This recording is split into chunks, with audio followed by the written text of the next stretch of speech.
It's Oh, live. Christmas All right. time. We're live. We haven't said any slurs yet. So we love that for us. Happy episode 218. Wilson's here. Lisa was here earlier, sneaking in early. Let's do our shout outs. Veterinary.com. Just so everybody is 100% aware, chondros definitely get nidovirus. I don't know why this is a mystery. Even ones that are farmed in Indonesia also get nidovirus. Please test veterinary.com. There's other testing companies you can use those too. I don't give a fuck, honestly. Thank you. Shout out. Respect. Sorry. I just watched that video and I was like, this is what the fuck? Shane Kelley, Small Town Exotics, smalltownexotics.com. You can check out his website or you can see him on Reptile Ads. He's also helping out with the geneticcalculator.com, and I am somehow a species manager, which is cool. But if you have a species that you like and you want to be a species manager for it, like chondros or whatever, you could do that if you wanted to. geneticcalculator.com. It's not just about like morphe species, it's all species. So we love that for us. Bravo Zulu Pythons.com. She is getting ready for finals, so she can take a break. We love that. Bravo Zulu Pythons.com. I don't think there's anything on the plan. Nobody has any plans because it's like not shipping time. That's the plan currently. We love that also. Justin, still don't know what he's doing. Respect. Stoneage Pythons. One day he'll maybe talk in the sponsor chat. Andrew, he's still around. He's having fun. He's working on 2026 pairings for ball pythons, and Antaresia are dropping soon. Some of them doing rodents. Go for Coco in the Pacific Northwest. Gray Family Snakes. They did just update Morph Market, and you can also check grayfamilysnakes.com. Chris, let's do one last check. Sometimes he's around. Nope. But bull snakes, pine snakes, MBKs, Argentine boas, check them out. Chris at Venus Reptilia. We did it. Thank you. How are you doing? I'm great. Getting ready for the holidays. About to take a trip to Arizona.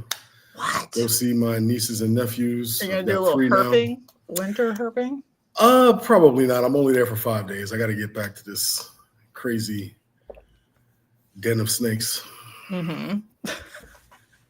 Chris is here. What's up? All right, let's talk about this book. This is why we're here. Yeah. Also, we got a green screen. Problem. Oh, got you. Well, can I?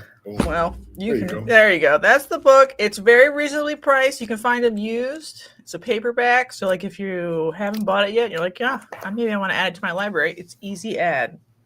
And then if anybody has recommendations for future book discussions, put them in the comments. Like if you're like, I have a burning, and I want some dogs. I want some bad books.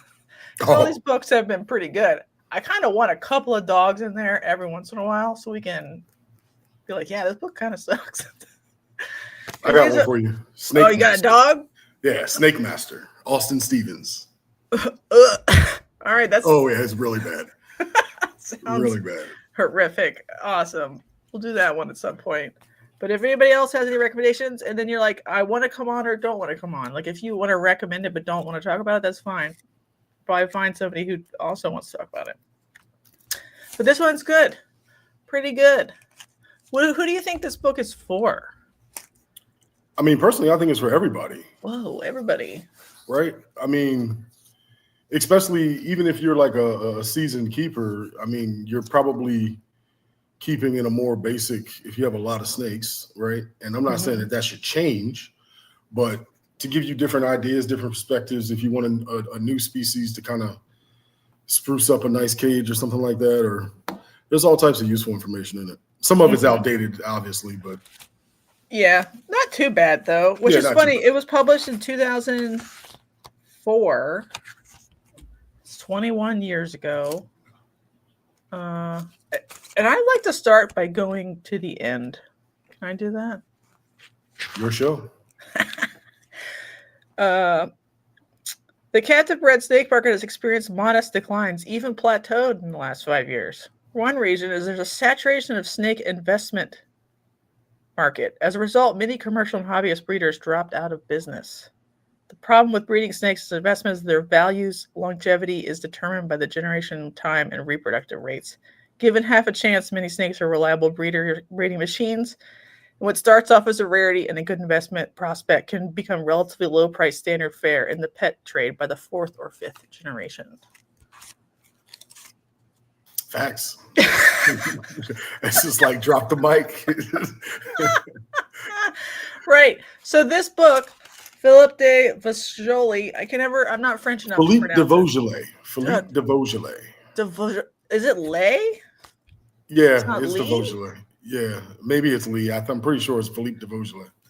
Okay. Yeah. Maybe it's de Vosjoli. Yeah, maybe it is de Lee. Like what if it was a French person? Philippe de Vosjoli. I don't know. Sorry. Maybe. I don't know. I've heard a couple people say it, so that's what I was going with. Okay, that's fine. It's kind of like taxonomy, right?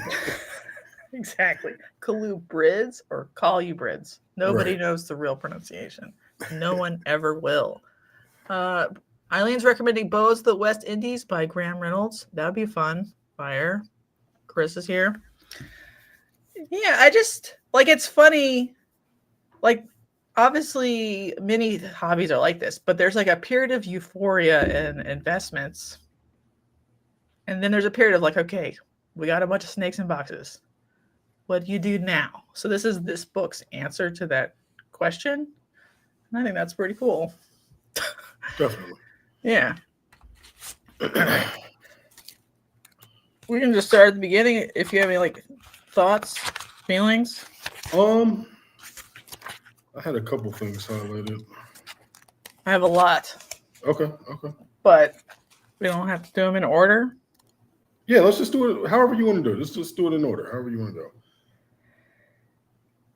The first thing I thought was interesting was he's like, and I know it's weird, but he acknowledges the male gender bias in the reptile hobby. And you, I'm assuming, maybe incorrectly, but I assume self-identify as a male. Is that correct? That is correct. Excellent. That is correct. What do you think about that? Don't you think it's actually much better now? Definitely. You know? Yeah, definitely. I think the ladies bring a different perspective. And I definitely, look up and admire definitely some of the Emily Taylor, and there's a bunch of different scientists. I read that Mean and Lowly Things. I forget her name. But yeah, there's just so many. And even back in the day, you got Grace Olive Wiley, and there's so many people, so many women. But nowadays, yeah, it's just so much more, and I feel like the inclusion is great, better, and necessary, I guess. All of the above. Even it didn't say that in this book, but there's more Black folks in it now, because I was looked at like a crazy person for my whole life. Do you think you were looked at as crazy by your family or by by family and friends? Okay. For me, once I got to high school, I kind of hid this. Right, It wasn't even. Oh yeah, this was in the closet, man. This was some corny. I had to hide this. You know what I mean? Yeah, only my real friends knew I did all this stuff. Really? Yeah. Did you think that you were gonna get peer bullied? No. I just didn't. I just knew that nobody would be interested in it, so I just didn't share. You know what I mean? Yeah. It's just All right. Respect. Yeah, I think I don't know. The things, I think a lot of different kinds of people like animals, period. Oh, yeah, right? definitely. So, it doesn't really matter who you are. We're all that anyway. Yeah, exactly. Right. Exactly. If you got the tism for animals, you got it. You can't stop it from happening. Right. So it's fine. Anybody can enjoy them. They're all cool. I think he also, go ahead. I was going to say, I think he also has a good justification for captivity, as a whole, at least, it's okay. Some good explanations of that in here. Yeah. Reasons why. What page is that on? Do you remember? I guess it was toward the back when you were talking, like to teach and learn and just a slice of nature and. Yeah. Yes. Yeah. I think there's probably someone who probably has a PhD in like ethics or something who could make a case either way. But then we'd have to make a case for everything. Right. Like your dog that you keep in an do. apartment in New York, your cat that you keep inside, you have to make a case for everything. So right. So I think most people who are here right now would agree that keeping pets is acceptable and moral. So we agree to that position. I think there's some people who are like kind of in this hobby who are kind of borderline on that. They're like, we can barely keep them. We barely deserve to keep them. And I'm like, and that's a crazy perspective. I feel like, they came in with this, they maybe came in on the advanced hobbyist, one of those forums, and they kind of ran with it. Right, I don't deserve it. There is a lot of snake glazing in the beginning, which I like. I'll glaze a snake, no problem. Where he's like, they are the most beautiful of vertebrates. I'm like, right, you're right, but like, that's a very specific opinion. I mean, it's kind of spot on though, in my opinion. I know we're biased here, but like when you think about the diversity and how many different looks there are, I mean, besides birds, I mean, you really can't. And they're reptiles anyway, so. And for all like people, pre-industrialized people everywhere in the world, snakes were something to them. It could have been a good deity or a bad deity, but it was always something. Exactly. That's like that book Slither, like they were talking about in there, like with Asclepios, and like it's been here since we've been here. So this attraction to them, and so we are freaks, but it's fine. Yeah. There's a pretty robust like before you buy section, which I liked on chapter 2, which is just like, hey, slow your roll, homie. Definitely. And also trying to say, maybe the cheapest snake isn't the best snake, right? Yes.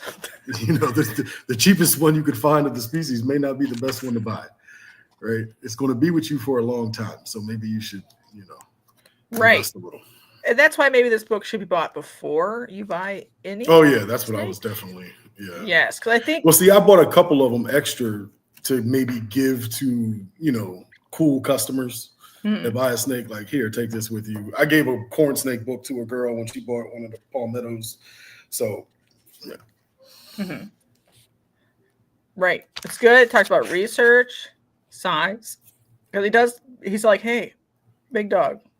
Reticulate pythons are pretty big. Maybe not. And then he extols the benefits of medium-sized snakes, which I think is where I'm at in my heart, where if someone's like, hey, do I want a microscopic snake that barely eats and only eats frogs? Maybe not. Right. Medium is a great size. A 4-foot snake, a 5-foot snake. Oh, crisis. Right. That's fine. It's like to the pet person, that's large, and to us, that's small. So it's like, yeah. Right. And then talks about selecting healthy individuals, which is a pretty normal conversation, and stuff to look for. And this is stuff you would learn from like a YouTube video nowadays. But I think having it in coherent language is... that you can go back to and keep, read and let it sink in. Yes. If you can do that nowadays. But I also like how they do how he talks about the lamb, I guess the way of keeping, even though he's promoting this bioactive, naturalistic, more, he still talks about it and talks about it in a sense of value in certain situations. I like how he goes and gives you the whole picture instead of just what he's trying to focus in on. Right, because he's like, well, a commercial breeder, an importer, a zoo that's trying to get venom, they're going to keep like this. Right. And it's probably fine. But, or even you, if you're starting out with a bunch of babies, like, so say somebody's getting they got 10 baby corn snakes. I mean, if they've never had snakes, I think that lamb setup, like you could do extra things in it, but being able to see how often they go to the bathroom, what it looks like, those type of things are important when you have no base knowledge. Yeah. And then in the quarantine, he talks about using LAM, what does that stand for? Large animal laboratory animal maintenance. He talks about quarantine because I think this is something that's come up a lot in the show, and I want to redouble, triple down. Just because you have one snake doesn't mean they don't get quarantined. You have to quarantine them from their final cage, because if they have something nasty, you want to be able to throw all that in the trash, not throw $400 worth of bioactive soil and plants also in the trash. Yeah, like somebody gave me shit about my Condoro setups, right, for my imports. And it's like, well, it's like that so that if anything happens, I can throw the whole fucking thing away. Yeah. Right. So after about a year and a half, they're going to be in cages. But for right now, they're in tubs. Right. The tub is $20. And throw that in the trash. Throw that shit in the trash, right? Like, it's like, but you know. Yeah, that was hard. Like, because people will buy a snake from me and they'll be like, this is the setup. I'm like, fuck. Yeah. It's like you spend a lot of money on that stuff. And I know the snake's fine, but you don't. Right. And fuck. Sorry. And I think there's another thing about a small setup and a baby snake that nobody talks about is it's a way to tame the snake in a way and get it used to captivity, right? Like my carpets, when I had those carpet babies, I put them in a V7, not a V70 straight off. I put them in the vision tubs, right, as babies, as really tiny babies, and grew them up there for about like 8 months, and then put them in the V70s. One of the people that bought one from me, and I mean, these things are like super chill, like no head shy, nothing. So one of the guys I bought it from put it straight into a 4x2x2. And he's like, yeah, it's still really chill, but I have to get it out with a hook. Well, it's because you put it in this big environment, and now it's a little apprehensive. So when you reach in with your hand, you're getting an initial bite, or you're getting a feeding response. You know what I'm saying? You don't know the difference. Right. And he's like, oh, it wasn't what you said. I'm like, well, it kind of is what I said if you did what I said. But they don't really want to do that. Right. That's why I think.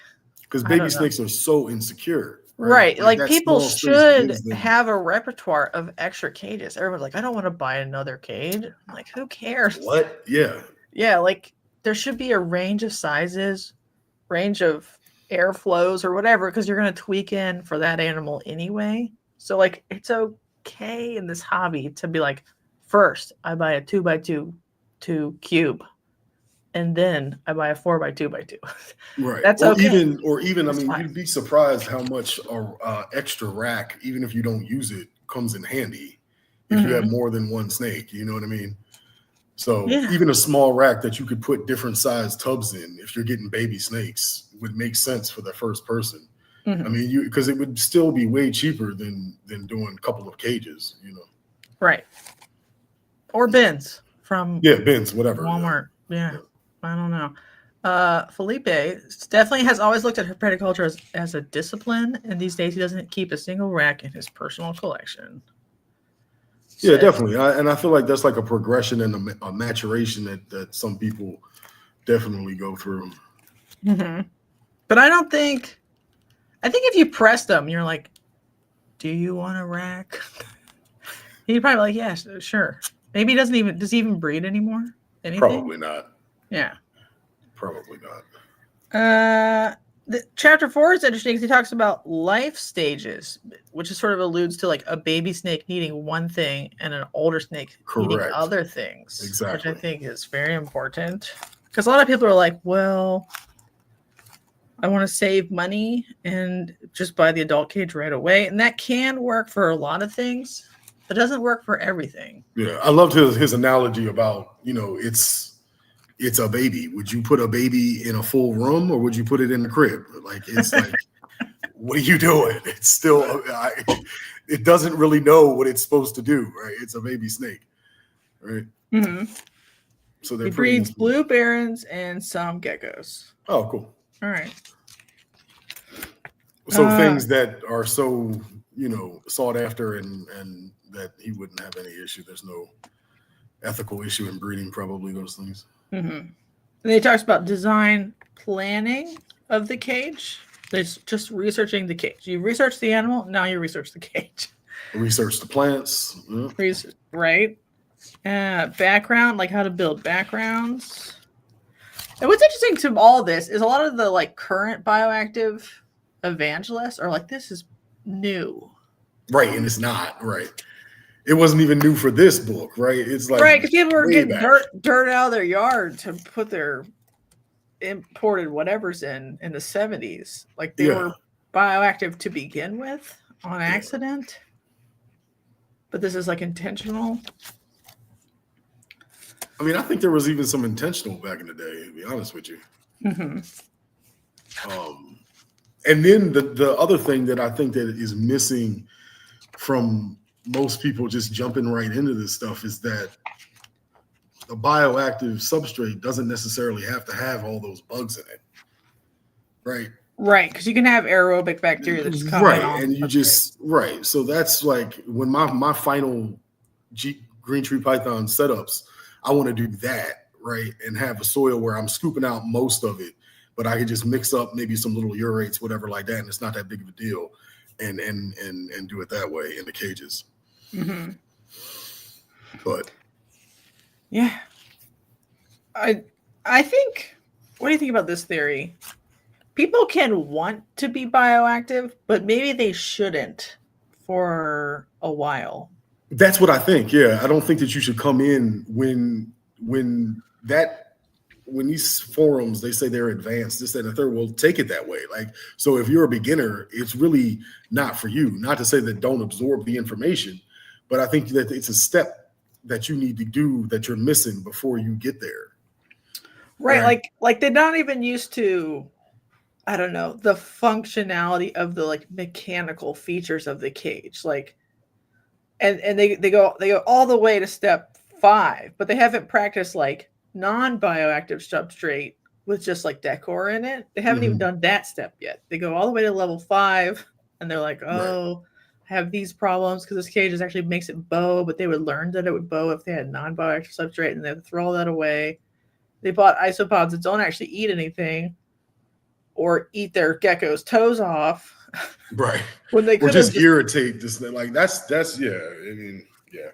Right. So I'm always like, well, if you just did like a functional cage with all the parts and learn how the snake works. Right. In that cage for you, then later on you can do a bioactive substrate. Yeah, it seems like everything is a rush in a hobby that is like the most non-rushed thing that you like. I feel like it's like a oh god. Is that like short form media's fault, or is that just social media's fault, or what? I think it's like the times and a little bit of our fault. Okay. Right.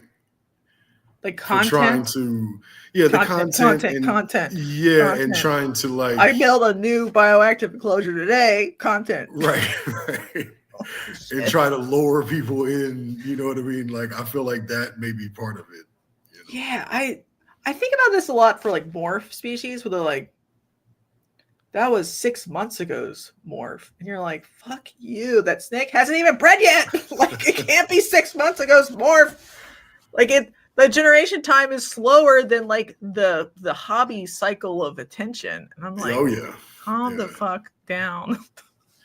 And like for me, I'm so old. I feel like I hear people talk about, advancing and, it's not about the snake. Well, now it's about, herping and building the cage and all that. But for me, like maybe I'm an idiot, but I still love opening the drawer and looking at the snake, right? And holding the snake. I'm more of like hands-on with them. So I just enjoyed the snake so much that I could really, like, even when I go herping around here and I find a black racer, like I'm still geeked about that. So I don't really get that whole needing something else, but I guess some people do. I don't know. Right. There's a class of keepers who want basically a fish tank but with reptiles in it. Right. That they don't interact with really. Maybe But they that's see- crazy to me because that's the difference between the reptiles and all the other stuff like fish and birds. And that's the whole allure for me is like you Right. can interact with them. But yeah, and I then think they're they very can have both. receptive They can to have it. like a species in tank that they don't interact with, and Right. ones they And do. then But ones yeah, they do, I right, like right. playing with snakes because you can't play Yeah. them in the wild to bite your face right off Right. because they're like tired of your shit, and they're hard to find. So being able to find them all the time because you own Yes, them is actually like a cool feature of captive keeping of snakes in particular. These people. And then What- I feel like with all this enrichment, it's like, yeah, you could build a great cage and put plants in it, but how long until the snake's bored with that? If you think that they get bored, right? I'm not saying that. You see what I'm saying? Like, so I feel like it's like if you take, there's these studies saying, oh, a snake in a bear cage, its brain shrinks. Well, so does every captive animal's brain shrinks. Our brain shrunk when we domesticated ourselves, right? So it's like, what's your point? Right? Like the snake doesn't have to fear anything. Like, I don't necessarily think that that's a, hey, gotcha moment. Right. Yeah. Because do I think- guarantee you that the snake in a bioactive cage, his brain is smaller than a wild snake. I guarantee Right. you that. A lot of times the part of the brain that shrinks is like the spatial reasoning parts anyway. Because like if you think about a snake in the wild or a gecko or whatever, it does a lot spatially, more than even in a bioactive cage. So we need to learn things like this tree has a good basking zone and Right. this hole didn't. Uh-oh, this tree fell down. The tree's gone. So I can't even go there anymore. So they have to learn those kind of things. And they probably have like a reduction in cortisol too. Right. In captivity. So it's like, is So that is it- necessarily a bad thing? I mean, I don't know. Right. I just wonder, like, if people realize, like, once they've set up their bioactive cage, if they really wanted to mimic wild conditions, they should, I don't know, fuck it all up and like redo it like once every year or two if they were really trying to do that. I don't know if they are doing that.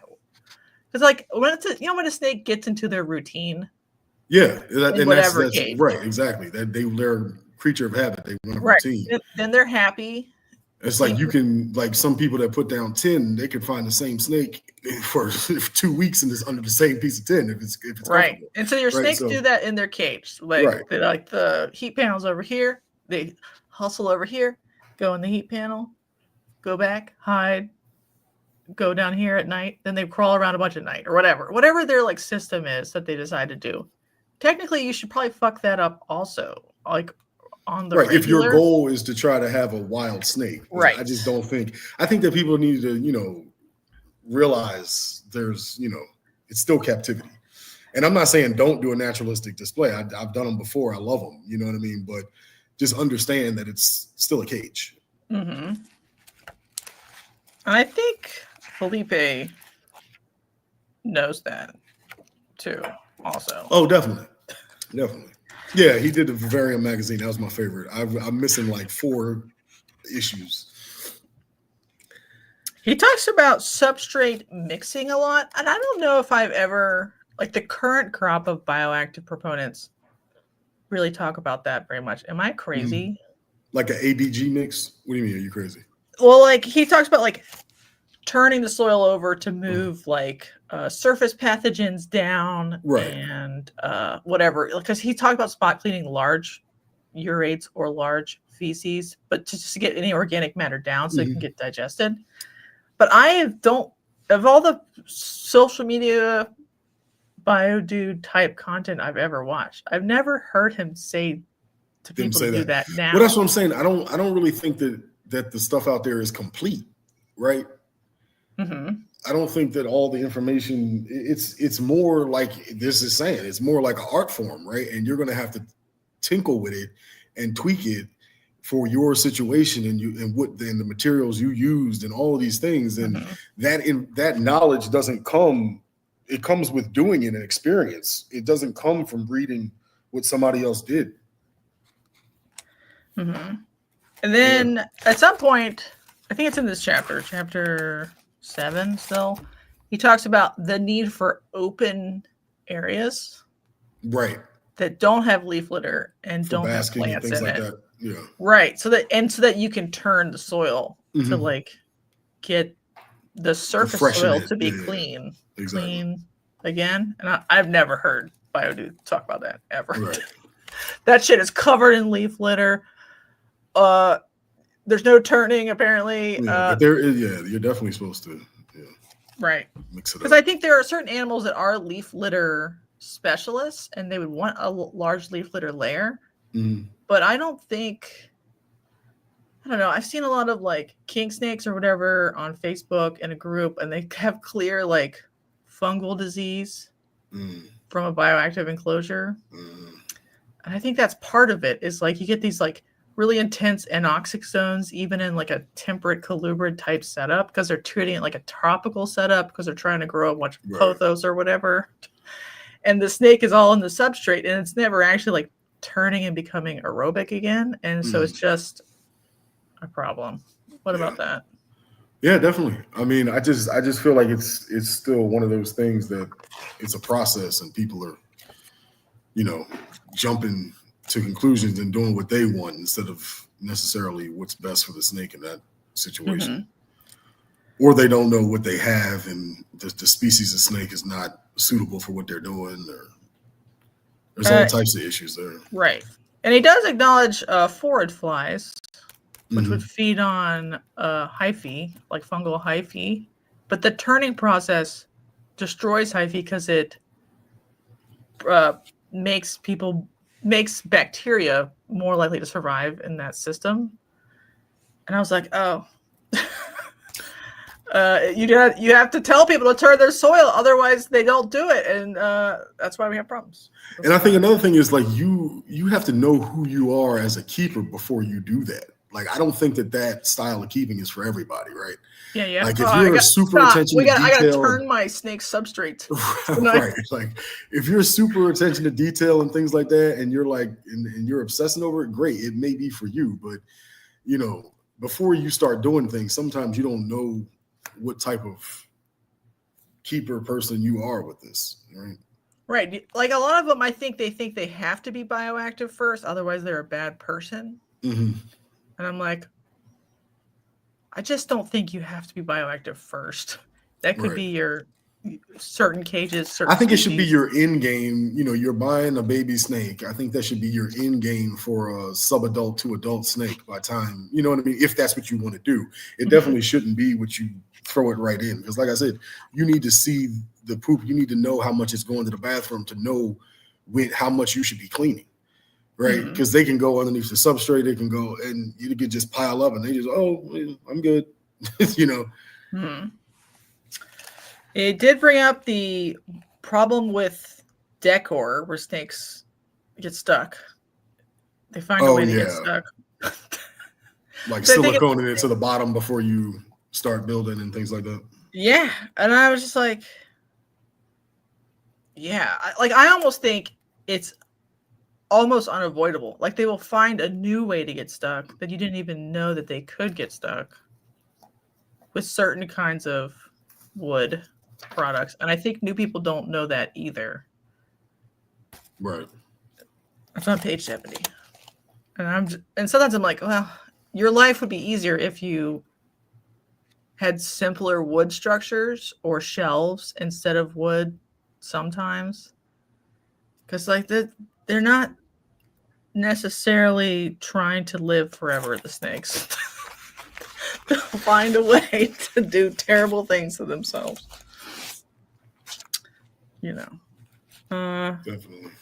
Then he goes into plants and he says, change plants as snakes grow, which I think a lot of people struggle with that part. They're like, well, I already spent all this money on plants. Why would I do anything different? This is like a evolving art piece. Like you're going to have to constantly tweak this thing, and I don't think people realize that. It's like it's marketed as set it and almost forget it. Like it's going to clean itself. Yes. It's like, man, you're doing a lot more. You're worrying about a lot more.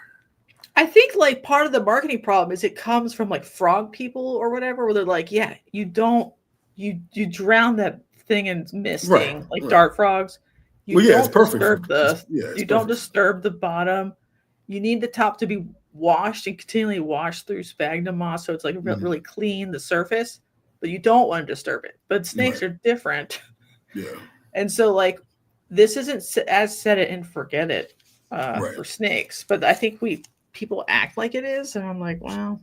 Yeah. You know, for very few species of snakes, it can be set it and forget it. Like, right. I mean, hardly any. Yeah. Especially since most of them are busy guys. They do stuff. They dig. They mess stuff up. And then their feces are too large to. You'd have to have a cage full of. Right. And then he goes in through I don't know, some recommendations of genera of plants that he thinks are pretty good. Mm-hmm. Easy to find. That's cool. Lots of pictures. Page 100 has a good section. Preventing fires. That's my favorite section. He pretty much is thorough with everything. It goes into handling, relative feeding. I think he even talks about live and the gut biome, doesn't he? Or did he not? Is that something else? That's somewhere else. He does talk about feeding live. I don't remember him talking about the gut biome. He just says like he recommends people pre-kill live. Right. Basically. Yeah, I would definitely do that too. But yeah, I definitely see a difference in freshly killed versus frozen in baby snakes. Yeah, that's like I don't know if it's a me theory, but I think it's a current theory because I don't think the gut biome in humans was even really on anybody's radar in 2004. I don't know. I just like the way their bodies look when they eat some pre-killed. Yeah, I rotate a lot of them through with the babies. Yeah, is that crazy? Yeah, I definitely noticed like a little bit more vigor, maybe like a little bit more girth quicker in the corn snake babies and stuff like that. Yeah. Yes. I don't know. If it's gut biome infusion, that could be one thing. It could be something else, like maybe since most of our mice are from China, period, end of story. Maybe they're fed differently, whatever. It could be diet, you're thinking, yeah. Yeah, you never know. There's a little section on breeding, which is sort of short, but that's fine. But I think he talks about doing it ethically, right? Mm-hmm. Like, and tells people not to just haphazardly just do it just to do it. Right. There was a section, like a quote. Think carefully before you decide on the course of commercial snake breeding. Making an income from breeding snakes is increasingly difficult and competitive. It requires business and management skills as well as long-term planning. Every year, there are hundreds of snake hobbyists and breeders who, disillusioned, decide that breeding snakes is not worth the time and hassle and end up selling their entire collection. Yeah, but I think those are people that didn't have a passion for it before they found snakes. And now you see that more and more often, don't you think? Don't you think somebody, like I don't know, maybe this is a spicy take. Are we far enough into the episode? I don't think someone looks at a snake and is like, man, I'm going to breed that thing. And they don't have a passion for snakes. Don't you think some percent of their body?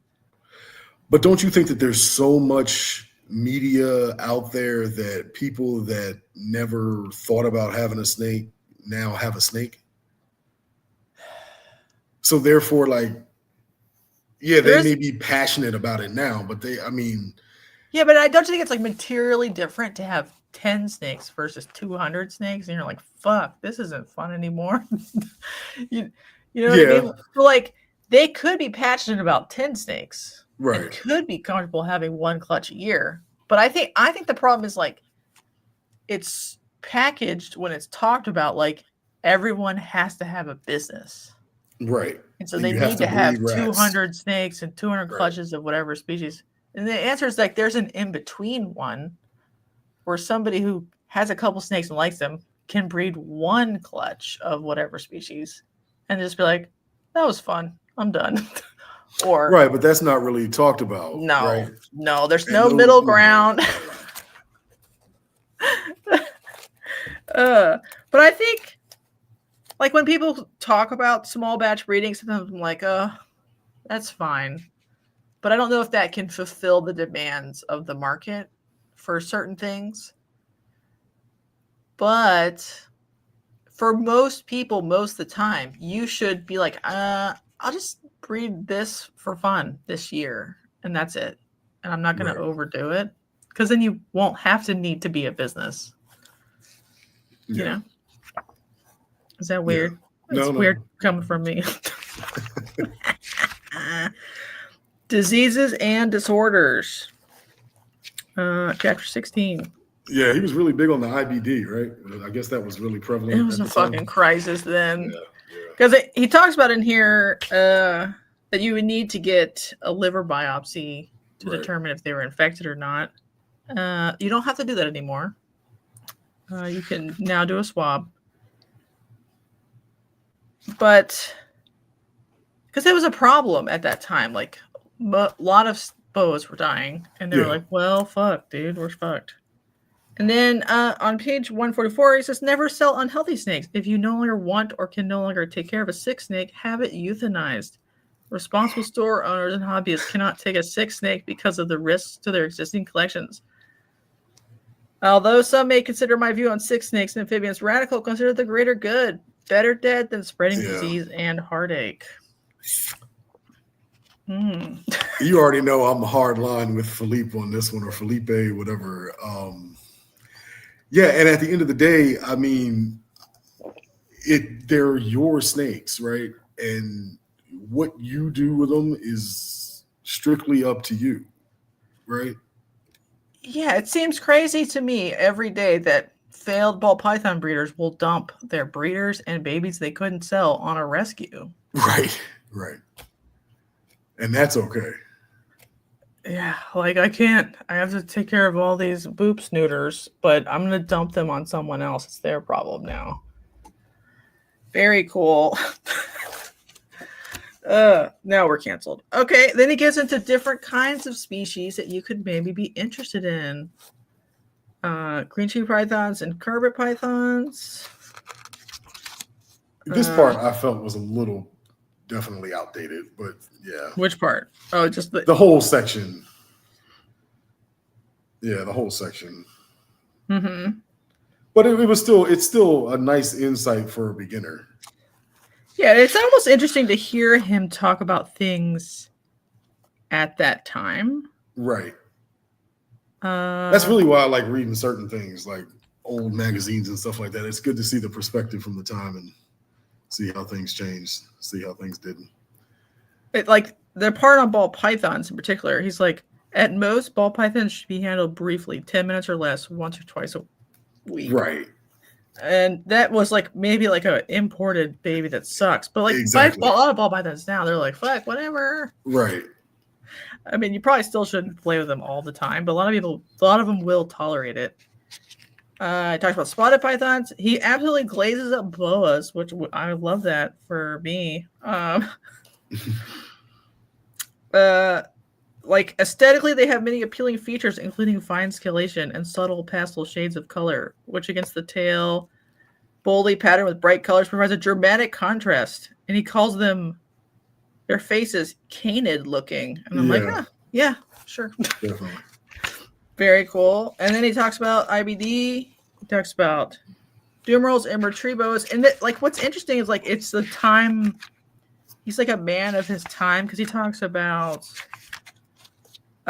diadem rat snakes, which are sort of disappeared and they kind of half come back and are now expensive, but like they were much more common at that time. Right. He likes Candoya. And then he has water snakes, which he still has Natrix. I thought Natrix had been switched by then, but I can't remember. To Nerodia. Garters. Hogs. They're good for bioactive. And then he glazes up corn snakes, which we love that also. Sorry. I'm trying to find the part. Rough green snakes. I don't necessarily agree with that one. That was my first hatching of eggs. I had got a gravid female. I think I was like 9 or 10, and we hatched the eggs in my aunt's garage because it was nice and warm or whatever. And I couldn't get those things to eat a cricket to save my life, man. Like, do you think they eat like a soft-bodied insect as a baby? Like I think they caterpillar or something. I think they get keyed up on spiders, from what I heard, which is, and then that's like my other favorite snake, which is a ringneck snake. Like I see people on Facebook every now and again talking about, well, I don't know what they eat. What do they eat? Earthworms and the fuck they will. Them things are eating salamanders and salamanders alone. I learned that from one of them old Caulfield books. But yeah, it'd be cool if ringneck snakes were. Oh, they're one of my favorites, man. As a kid, yeah, they're very cool. And some of the localities get bigger. Right, the Regal, that's the one I think that probably would be able to be switched over to mice or something like that. But who has a steady supply of salamanders in their back pocket? Right, exactly.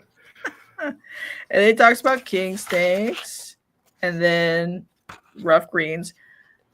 Somebody's gonna crack rough greens because I think like there's a market for a little green snake that's basically a bioactive only snake that you feed bugs to. Yeah, but them crickets did not work. It's going to be something else. Did not work at all. I don't know what. Yeah. But it just has to happen. I believe it. He weirdly talks about Acrocordus snakes.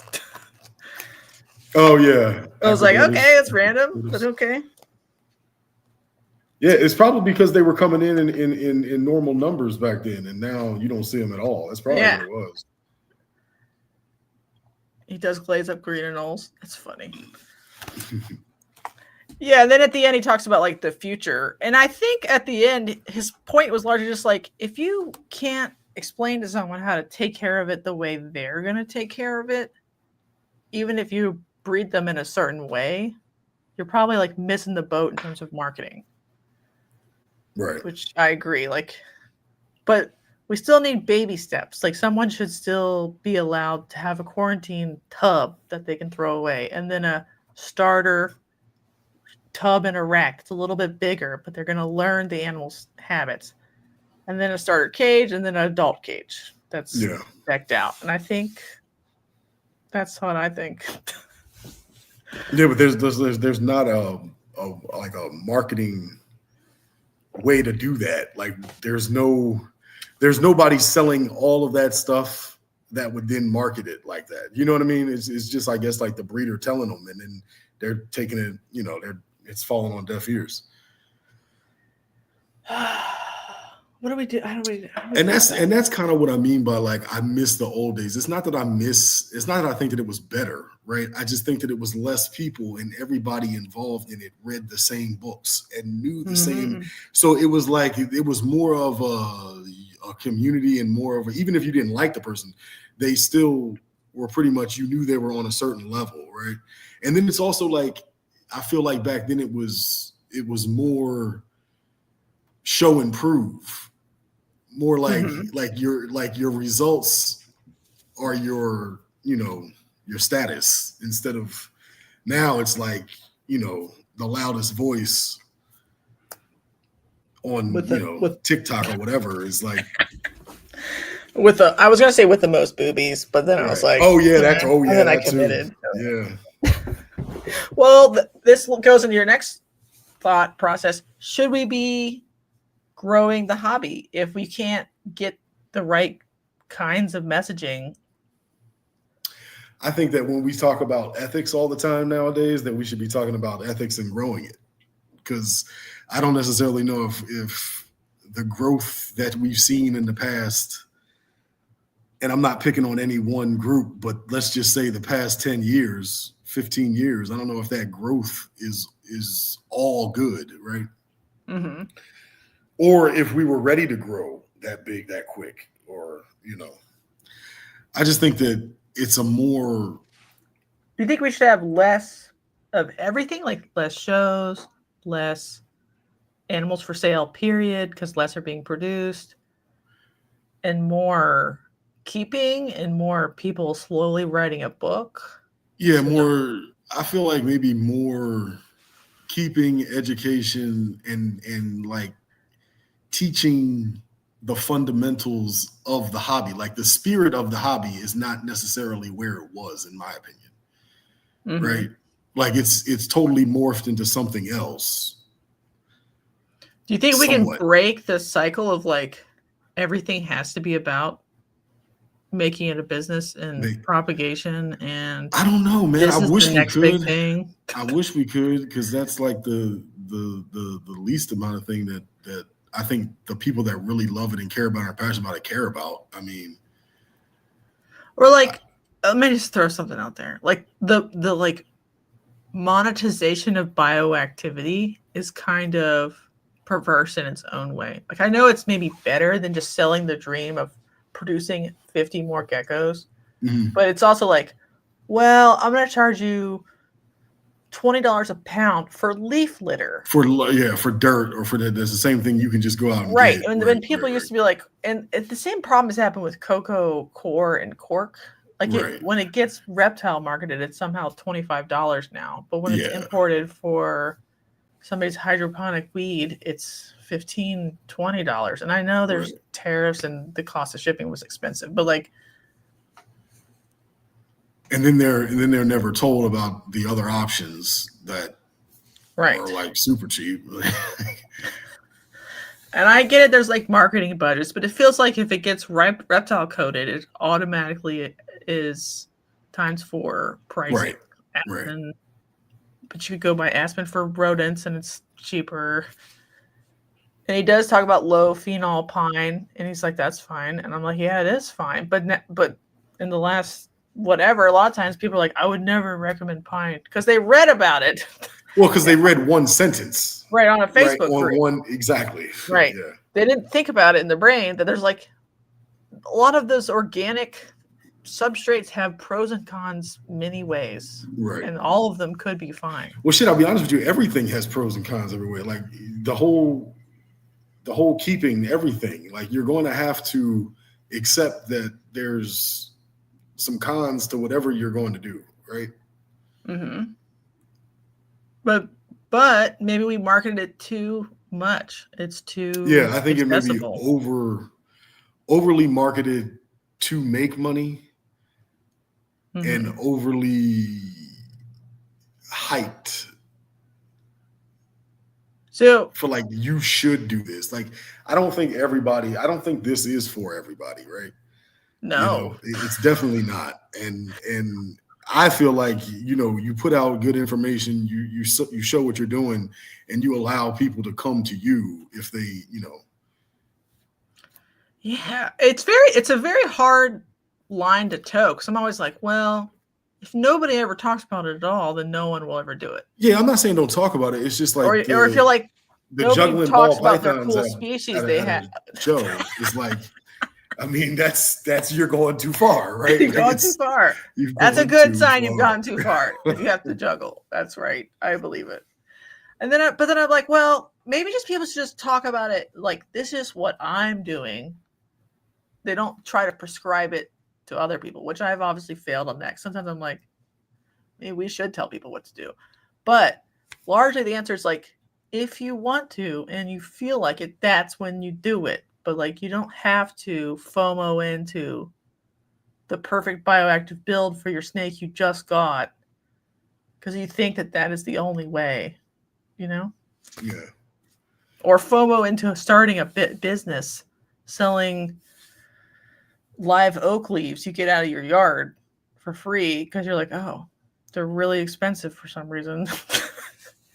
You could do it, but you don't have to, It's only if you really want to. Yeah. It's just very wishy-washy position to take.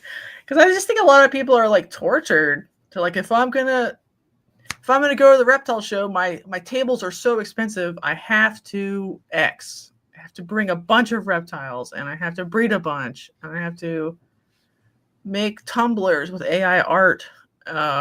Yeah, I mean, if you want me to be honest, it's toward the end here. Like, it's the end. Nobody's listening. I started out getting like really geeked about doing the shows and stuff, and then by the end of this pretty much the first year, I'm just like, yeah, maybe as long as if I don't have to get a hotel room, I'll do it. Otherwise, I ain't doing it. Is that your position now? Yeah, it's just not worth it, man. And I do like getting out there and seeing people and talking to customers and talking to people that never held a snake before. I love all that, but it's just not worth the time, man. And all of the, the taking the snakes out the house, it's just not worth it. It's really not for me. Right. For me. Well, I think like it would. I feel like it would feel different if like even the percentage of people that were engaged with the snakes, like liked snakes. Right. You know what I mean? Yeah. They didn't have to buy them. Yeah. But it wasn't like a weird like. Yeah. Half the people look at me like I'm a freak show. Like, yeah. Yes. It made me feel. That's how you know it's probably gone too far. And I know like part of that is like you're trying to market future people to maybe want a snake 5 years from now or something, right. And bring more people in the door, right? Right. Because like the plant people is cool and it lines up, right? But at the same time, they're like, get me the hell away from that shit, So that's why I think it doesn't have to, like I think about this all the time. Like it's not my responsibility to introduce the world to whatever species I'm breeding, frankly. It's maybe partially like I'm part of it, but I don't have to vend a show and lose money just to teach 10 extra kids about corn snakes this week. Yeah. So someone else is doing it, and if they want to, that's fine, and they don't have to pay for a hotel. So doesn't make that much of a difference. I honestly think like I want to go back to like a slower content cycle so that people can take time and absorb anything, 5% of what they hear. Yeah. Because like people have been like they'll ask me like, do you sell out of this? And I'm like, yeah. And I'm like, then they're like, should I buy it? I'm like, no, probably shouldn't buy it. You should wait until you're ready. I literally don't care. More will be born next year. More will be born the year after that. If I die in a terrible car accident, someone else will breed it. Like nobody needs to FOMO into anything ever, right? Because it'll always be here. Getting the leaves out of your yard will be there the next year. Everybody needs to chill, including me also. Yeah, there's definitely times, that I've should have chilled, Yeah, me too. And I wish someone would have been there and been like, hey, it's fine. Like if you get half of a breeding pair of a species, and you're like, I'll get the other half eventually. You will eventually. Who cares? Oh no, I can't breed it the second it's old enough to breed. That doesn't fucking matter. Like if you accidentally just got one male carpet and you're like, I didn't get a female yet. Honestly, who cares? Like just get a female when you feel like it. Find one that's nice from someone you like. Don't it's no problem in my opinion, but that's a very unpopular take. And I'm like hurting myself here. I'm like, right. Who fucking cares? Like, I don't. That's care. What I feel like I'm doing at the shows most of the time. Like when people start talking to me, it's like I'm talking them out of buying a snake right now. It's like, right, which is fine. It's just weird that like if you're a good snake keeper, you're by default a bad sales person. Right. Yay. Now I'm depressed. Let's talk about something happy. What are we talking about? I don't know. What's your season looking like? Are you going to pair anything or what? So this little trip that we're going on kind of messed up everything. Not messed it up, but it pushed it back a little bit. I would have probably started cooling the Reptilia already, but I'm going to wait because I'm not set up yet to just keep them in one spot to brumate them because I'm just going to take them to the garage every night. I know that probably sounds crazy, but Yeah. I mean, it's only the pair of them. So why don't you leave them in the garage and like turn a whatever heat panels on during the day or something? Are you the right temperature for that? I could do that, but I don't have it set up. I mean, I have all the stuff to do it, but upstairs everything is ambient. So and then the other thing is I don't necessarily have to take them to the garage. I have like a little cubby hole upstairs that's outside that I was thinking about putting them out there too at night. So it would basically just be pull them out, putting them in a bag, put them in a bin, and put them out there for just the night and bring them back in. Because it's the temperature now, so I'll be back on the 19th, so I'm just going to start doing that then. I'm pretty sure I'll have enough time. Yeah, because here it gets cold like now, January, February, so I'll still have, and in the beginning of March it's still cold, so I should be able to still get 2.5 months. Pure bred light pairing or yeah. Okay. Mm. Are you still doing albino, Darwin? Yeah. I'll probably do another pair of them this season, and then I'll have maybe like 6 female corn snakes that'll be ready. But some of them wouldn't be. The male is probably not going to be ready, so I'm not. I'll have a couple corn snake clutches, which will be fun for me. They're fine. Yeah, I did like how much glaze he put on corn snakes in here. It made me happy because I think a lot of people are like, corn snakes are. They get a lot of fucking heat from people like, oh, they're trash. Yeah, people are crazy, man. Like I'm probably more excited about the corn snakes than a couple of things up there. As far as like breeding and seeing what I can make and things like that. Like, I don't know. There's some corn snakes out there that are absolutely amazing. It's just I think it takes so long for them to get to the size that people like. Mm-hmm. And then a lot of times by then they don't have them anymore for whatever reason. They get out, they die, they don't know how to feed them. The cat got them, whatever. They're not expensive. And so a lot of people are like, well, what's the point of breeding them if they're not expensive? And I'm like, well, because they're cool looking and they're easy keepers and they're easy to sell. And there's still some, I mean, they're if you think about some of the morphs, like you can't touch a morph, some of those morphs with any of the other species. Like they're fucking nuts. Like a really nice pod side, hypo albino pod side, like that thing is crazy. So, right, and it came out of like a yellow and orange dirt snake from Florida. Right. Purple Chart's extreme Okies are from Felipe, so I've always respected that he's a champion. The more common, just as much as the rare. Right, and it's okay to be a champion of rare stuff too, but some stuff just isn't a shit captive, and corn snakes are one of them. Or they're just not suitable for most people. Like I think my favorite snake up there is my Apodora now. Right, they're amazing. Like there's something about them snakes, man.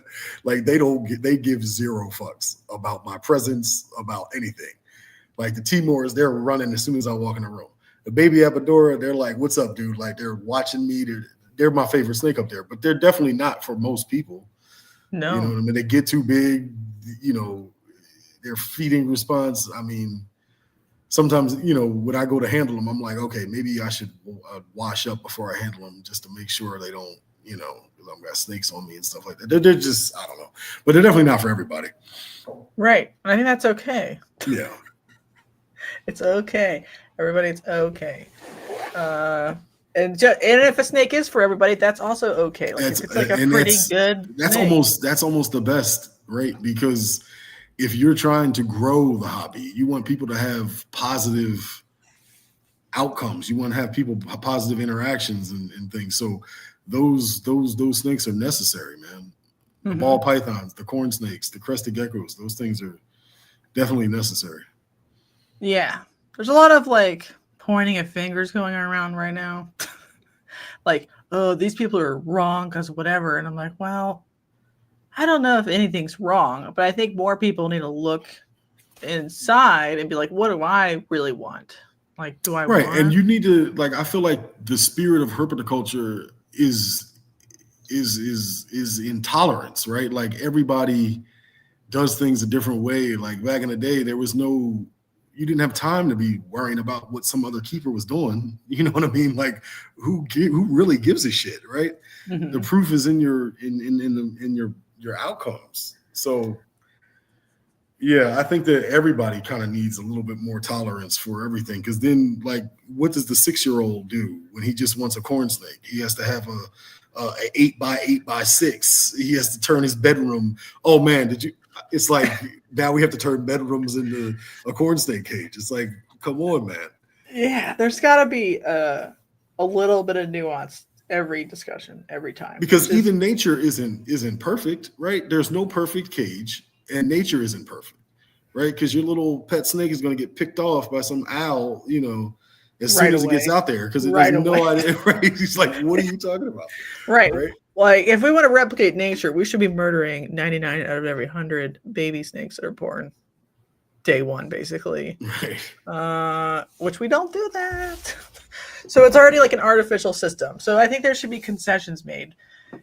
I think that's fine. I think it's a part of like a I guess a whiplash process in like the built-in ethos of the hobby, where it's like everybody's unethical, then all of a sudden like nobody's ethical because now we can't do anything, and so hopefully it'll just swing right back again, and we'll just be in sort of chill mode, maximum chill.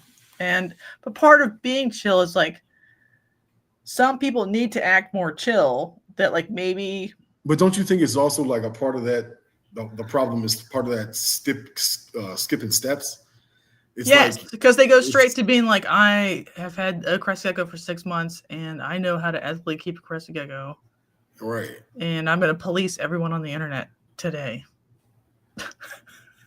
Yeah, I don't think you can fix that part, but people just need to mature, I think, as human beings. Yeah, and the hobby as a whole matures so slowly compared to the individual. I would hope. I feel like that's maybe why there's so much conflict. Well, isn't that because like there's like a really high turnover rate? Right. So most people aren't in the hobby for more than long enough. Right. What do you think about that theory? 2 years. But I think that's more of a current phenomenon, right? I don't know, because I think technically you could have won an iguana at a county fair in 1998 and been in the hobby, but not really, and you killed it by the time it was a year old or something because you never gave it a light. Gotcha. That person was in the hobby, but they were less like visible because they may not even know they were in it, right? Yeah. Right. Now I think even like dedicated buyers, people are still only like 2 years. Because and sometimes they still have their snakes, sometimes they don't. But I've watched like pet people I sold snakes to like 4 years ago. They sold all of their snakes 3 years ago or something, or 2 years ago. So they had like their little ensemble of pets, but they never even were breeders. They just were busy and they had to move, whatever. And so they still like them or whatever, but they. Yeah, that's another thing people don't talk about. Having more than a couple of snakes, man, you have to be pretty stable. Yes. Right. And a lot of people thought they were stable during the vid, and shit changes, and the snakes live a long time. Yeah. Maybe everyone should get chameleons. There you go. Little carpet. Then you won't have to worry about it pretty soon. Does that mean? No, at least it's a reptile. You don't start talking about praying mantis and jumping spiders. Oh no. Yeah, I think there are problems in this hobby, but they're not as big as people talking about on the internet make it out to be. Exactly. We're just looking for content. Fuck. Yeah, man. Like, you see what else is going on in the world? You worried about this motherfucking snake? Yeah, it's not that big of a deal. Right. It's fine. I do think the hobby does need to slow down currently. I love like more. I would want it to push more education, push more more books, more of the entire hobby, right? Like if some of these people are so have so much issue with captivity, where there's so many other things that you could do in this hobby. Right, they don't have to keep anything in captivity. They can just decide not to keep anything in captivity and herp. Right. If they wanted to. Yeah. I'm so excited. So I gave them my deposit to go to Papua New Guinea. So I'm going. Oh, you did? Yeah, I'm going in May. Like, I am geeked. So excited. Do you have to take anti-malarials before you go? Probably not. Do you? Maybe I should. I don't think so. Okay, it depends on where you're going. I'm pretty sure. I was talking to William. He went over to a couple places. I don't think he took them. Okay. Yeah. Do you have to get anything vaccinated for in advance? Yellow maybe fever? I'll look into it. Maybe I should look into it more, but I was just. Oh, you're just gonna go. Fuck it. Let's go. Go roll, man. Do you have like an itinerary yet, or are you still working? Yeah, so it's going with a group that already goes, like these photographers and stuff like that. Is it one Ari's doing? No, it's not Ari. His name is Daniel Solis. Oh, all right. He's like a wildlife photographer. If I Google him, can I find his Instagram? Yeah, definitely. Do you know his like handle? William went on a trip with him before. That's why I kind of feel so comfortable just going. Daniel Solis, I don't know his. Hold on. Solis, I believe. What are your target species for you? Oh man. Or dream. It doesn't even have to. Like there's so much. There's so much because then there's an extra 3 days that we're going to Borneo. So then you got the king cobras. I mean, it's so much. So is this much. the person? Yeah, that's him. Jungle Wild Photo Costa Rica is the handle on Instagram. If anybody's... Yeah, that's him. Here's a crazy question. Do you feel pressured to get a nice camera? Like you need to compete? No, no, not at all. I bought a Canon Rebel T7 something like this generic. I haven't even took one photo. They're photographers. They're going to take photos. They're probably going to give them to. I'm not super worried about it. I'm going to take some wanker shots or whatever, but that's pretty much it. All right, that's fine. I'm not too worried about the photography. As a kid, man, herping and stuff, like I did the Pine Barrens extensively, and it was never a thought process to take a camera, right? Okay, I have a spicy question. Did you ever look for the dead Fiji iguanas? Like, that's a joke. I didn't know about them when at the time, but could you imagine some sort of evolved Fiji iguana comes out of the dirt and is like, that's it. I'm brewmate now, bitches. Zombie Fiji iguana. Oh man. Shots fired. Sorry, everybody. Yeah, I was right there though where they allegedly dumped that. That story is still crazy. Yeah. Do you think there's any way any Fiji iguanas live anywhere in this country? I mean, there's a possibility because of Crutchfield, right? I mean, he had him in Florida in a cage. So, I mean, I guess there's a possibility. Well, according to Stolen World, they're all dead. Right. But I'm like, but there could be some. There could be. I guess there could. I mean, especially because Canada's so close. And I mean, close. So close. Whose pants were they in? That's what I want to know. Right. Yeah, it sounds fun. You should come on if you want afterwards, and we'll do a little. Oh yeah, cool. Recap. Yeah. That'd be fucking fire. Yeah, it's in May, man. I'm getting excited. Starting to work out, trying to lose some weight. Is it for them? Was it like rainy or dry? I have no idea. I think it's right in one of those in between times, if I'm not mistaken. So I think it'd be pretty good. Do they have a bunch of leeches that run around the ground? Yeah, land leeches. Yeah, get in your eyes and shit. Yeah, you can't pull them out. Sounds like fun. Just don't let them get in your eardrums. Yeah. What about bot flies? I don't know about that one. How many bot flies are there? Probably millions. Okay, there's only one. Oh, there's a couple animals I really want to go extinct. Bot flies are one of them. I'm just like, goodbye. There's some nasty pictures of those things, man. Goodbye. Fuck you.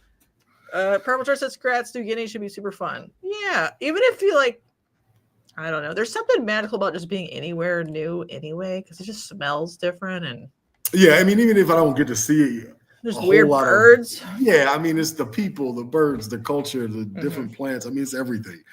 So yeah, and just being out there, you know, yeah, I can't wait.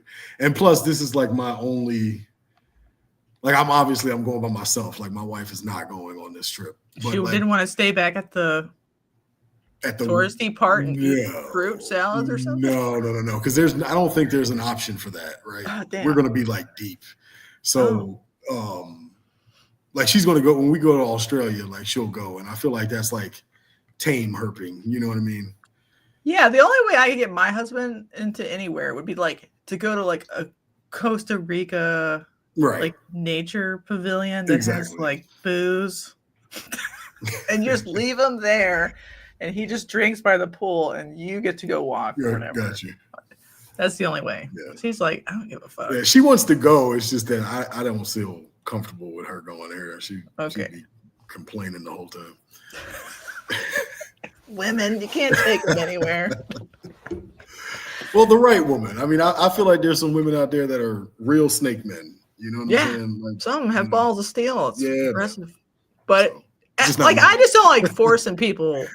So like, in order to stay married, right? He doesn't want leeches on his balls. So like, let's just save him that burden. Yeah, I definitely agree there. Yeah, you got to save some people. Right. That's fine. They don't need craziness. No, that'll be fire. Anything else? Did we forget anything? No, I mean, not really. Do you? Did somebody pick a book next, or? I don't know. If we do Eileen's, it would be. Hopefully, it's not expensive.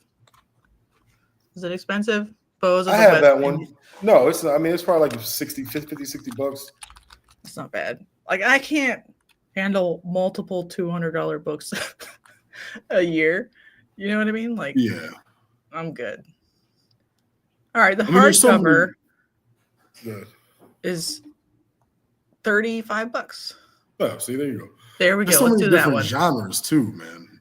Like, do you want to get into like the old school books, like the Dittmers, or maybe do it like a collection, like the Caulfield collection, the Dittmers collection, or do you want to keep it contemporary? You want to keep it about snakes? I don't know. Herping books. It could be anything really. Because I got some great new ones that I haven't read yet. An unnecessary burden on the people who want to buy and read along. What about that? Like, I don't really care. Because I think some things need to be like casual and approachable. You can't always be like buy like my favorite book is an out of print edition of Richard A. Siegel's book. What's that? Let me find it. Richard Siegel. I don't think I've heard of that one. That author. What's it called? Snakes. Why don't I know what it's called? Snake Ecology and Evolutionary Biology. Oh, okay. That's what it's called. This edition specifically, the hardcover is $136. I guess the paperback's not that bad. Yeah. You don't have to be bougie and get the hardback. Right. But there's only like one available in paperback. So like it would be an undue burden to be like, everybody go buy this one specific weird book that there's no more. But my favorite part about it is the like reproduction section, because he does like a full literature review of many different snake species, like the knowledge at that point of what snakes scientifically were doing with their like how many eggs they want to have. Are they like, what's the fecundity? Why do females want to breed? When do they want to breed? What papers do we have? What papers do we don't have? What research do we need? It was like very exhaustive, and it was all literature based. Got you. And I like that. Yeah. I used to take it out of my library. The Boas and Pythons book that has all the papers in it. It's just yes. That one's cool. But you're like, oh, why does a female want to ovulate sometimes? Right. I don't know. Let's find out. That's why I like that. I was also thinking about the reproductive husbandry of pythons and boas, but then that's one of those ones that's kind of expensive, and then people probably wouldn't. How much is it?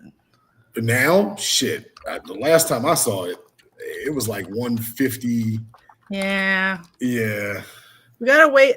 That's what I was thinking. Like some are cool, but we gotta maybe like we'll do ones that are like new. They just came out. Yeah. And so like I really like that Slither book. I think Lisa said she didn't like it, but I did. The one that just came out. It's not about snakes. It's about man's interaction with snakes throughout the time. Mm-hmm. I thought it was pretty good. There was things that I had no idea about, like so many people worship snakes that I didn't know about, and things like that. Mm-hmm. Well, maybe it's good because it was like a mass market book, right? Yeah. Mm-hmm. So that makes it easier because then it's like on eBay for $5. It's like $27 or something like that. Yeah, like it's just easier to like get a hold of. So that is helpful too. Let's do the boa one because I just say so. How about that? Okay, sounds good. I already got that one, so hell yeah, I'm good to go. All right, boas of West Indies, evolution, natural history, and conservation. 23. Everybody go get. There's. It doesn't even say how many are in stock, so it must be a lot. So, good enough. You could always get it from Mike Crick. That's my man. Does he sell books? Oh yeah, he's all over the internet. Mike Crick. And then my real book guy is Comitzer, John Comitzer. He lives right down here in South Carolina.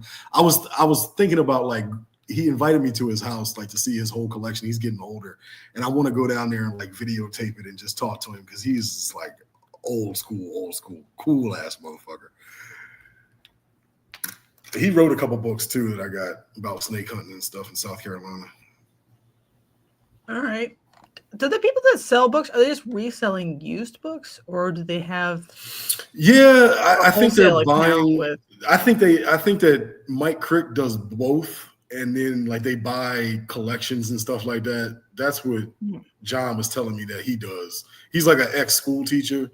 And that's what he just like does now just to do. He used to do the Columbia show like faithfully, but then he said it just got to the point where nobody was coming. Books? Yeah, it was just, now I'm depressed again. Yeah. Now I'm depressed. Sorry, my bad.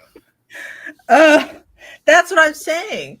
I think a lot of things have happened in the last 20 years. And like as you bring more people in, nobody actually cares about snakes. They care about what the snake will represent to other people. To them, right.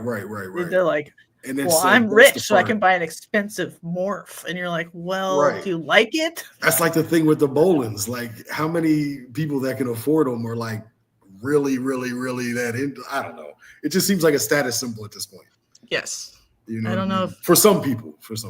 Right. Not everybody. Yeah, not everybody. Did you ever read the Neotropical Tree Boas book? Oh, yeah, that was excellent. I actually have two of them. I accidentally bought two of them. I forgot I bought it, didn't read it, and then when I have two of them. Yeah, that was awesome. You talking about the Chimera one? Not Chimera. It's the black. Oh, no, I do have that one too. I have that one too. The Kaleidoscope Boa was the one I thought. No, I got that one too. Is that one better than this one? Okay, hold on. I'm gonna show you which one I'm talking about. Okay, so I'm talking about the follow-up to this by Henderson. So the one I'm talking about is by Henderson is the follow-up to that one. All right, let's switch to Henderson.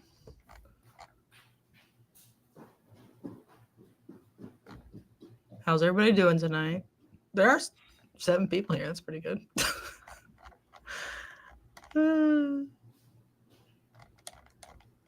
We're just talking about books now.